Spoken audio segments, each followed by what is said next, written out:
Yeah, bro. I do have some coaching rankings here. Let's start here. Where is it from? It is from 33rd team. They have ranked the head coaching. This is via Ross Tucker. So Ross Okay. Tucker has All done the right. rankings. So someone here. at least a name we Correct. know. All right. So let's start with the back end here at 32. We have Gannon, who of course 1 year. So yeah, here's what I'd like to do. Do me a favor. Leave out all rookie coaches. Okay. I'm not interested. I just give me the singular worst veteran coach in the league. McDaniels at 29. It's fair. He bombed out in Denver. You have another shot again here in Vegas. I certainly was not impressed. Do you have any issue with it? I don't. I don't have any issue with that one. At 25, I think I'm gonna have a small issue. What? Robert Saleh. It's tough. Defensively, he's done the right things. The Jets' defense is good. How much of this do you pin on the fact that he's stuck with Zach Wilson? Now, look, he gets Aaron Rodgers. David, it'll be very simple. They either win a hell of a lot of games and they make the playoffs and he's one of the top 12 or 13 coaches on that list next year, or he's fired. That's how that's going to work. I think that's a little rough on him, to be honest.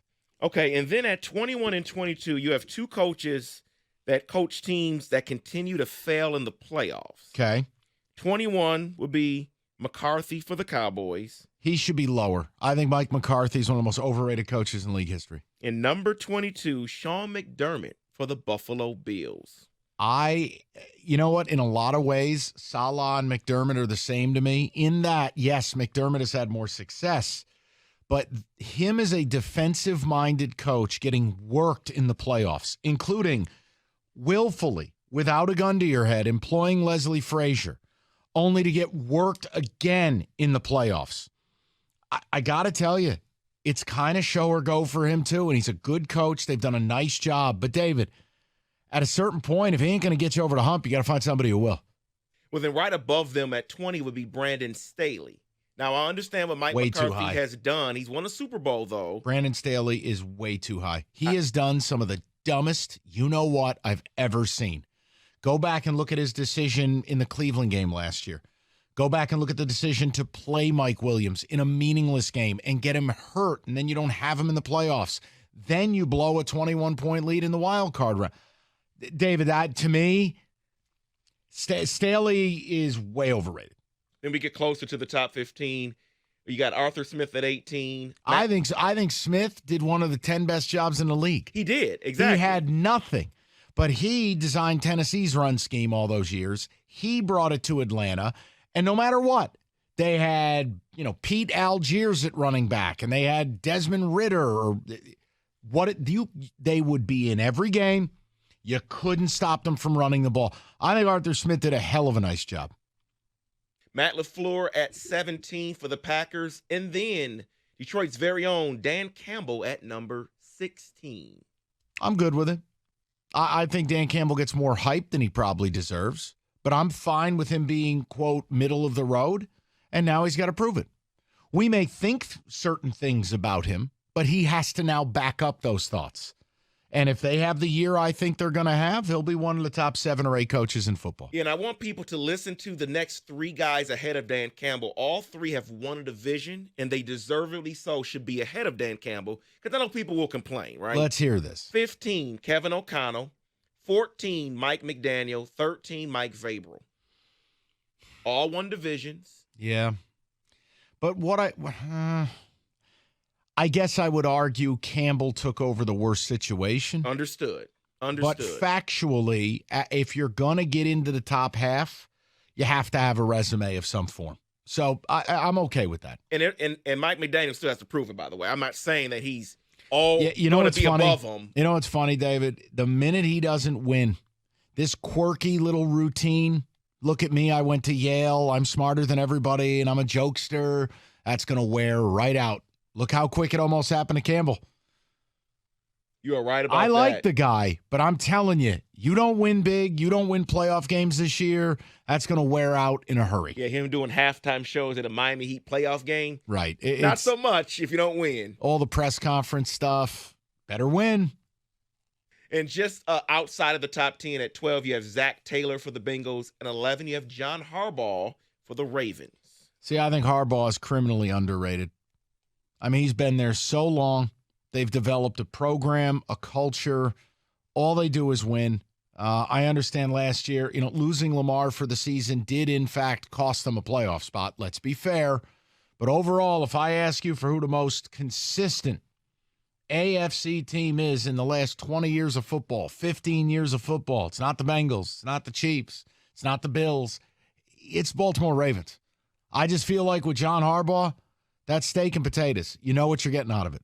I'd put him higher, personally. Yeah, I think there are two guys out of the next three that I'm going to name that he should have been named ahead of. One is Doug Peterson at number 10, Pete Carroll at 9, and number 8, John Harbaugh should definitely be ahead of him, and that's Brian Daboll for the Giants because it's just 1 year. Daboll's overrated.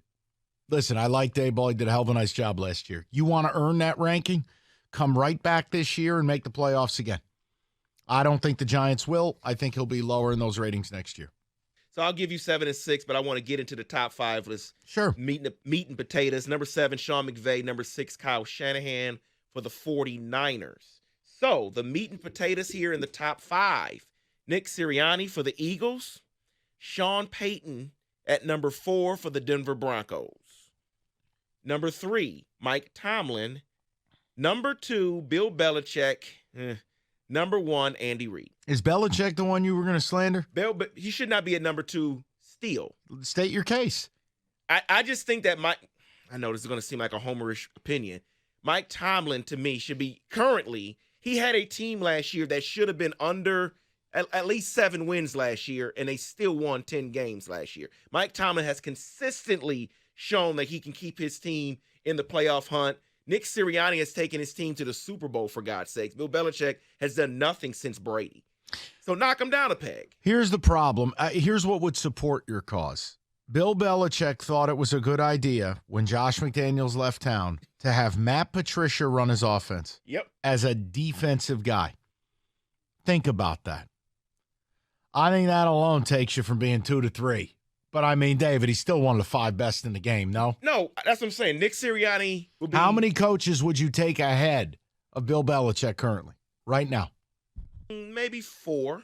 So he's still top 5. He'd be 5th for me. But hey, look, this will be a big year for him. If they're underwhelming again and middling and you're kind of like, what are they doing? Yeah, David, it would be fair to say, you know what? He's probably toast. They have to make a move forward, and nothing they've done has made a lot of sense. I know one thing I would do, and I don't know if you agree with it, but because he hasn't coached in a year, I think I just want to put Sean Payton back a little bit within the top 10. Let me see him again. Yeah, I wouldn't have a problem with it. And let's be fair, didn't we view Sean Payton as a bit of an underachiever all those years in New Orleans? Yes. Now, I know they got robbed the 1 year against the Rams, but there were a lot of years you had Drew Brees, you had a hell of a good team, you had an elite home field advantage, and they really didn't get a lot done. In fairness. I believe they won both regular season in the year that Tampa Bay won. They won both regular season games against the Buccaneers and then lost the key game in the playoffs. Correct. Like, you can't do that. No, it's not optimal. You just can't do that. Yeah, I'm okay with you saying, hey, Peyton's got to earn his way back a little bit. What was the most egregious one on there for you, Belichick? I think actually John Harbaugh. That was mine. Yeah. I think he's criminally underrated. He's fabulous. He should be in that top 10. I can't believe you don't put him in the top 10. But there you have it. Those are the Ross Tucker head coach rankings.